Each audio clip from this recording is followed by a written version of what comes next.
Ako ito. Silyo. Itong mga balat ng pakwan. Watermelon. Pakwan to sa Tagalog. Okay, sorry. Ano to yung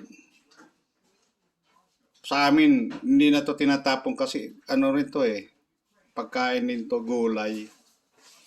So ang gagawin ko nito is tatanggalan ko yung green. So mamaya, ito kagaya nito, natanggal na yung green.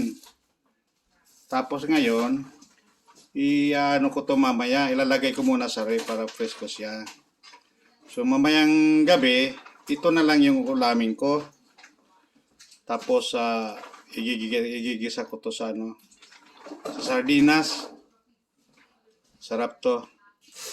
Yun ang mga pagkain para walang sayang ba kasi tignan mo to lalo na tong anak ko pag kumain siya marami pang pula. Pero kami mga mahihirap, halos pag kumain wala lang pula. Kainin ko lang lahat yan So, yun lang. Abangan nyo na lang mamaya pagluto ko at yun ang kasunod. Bye!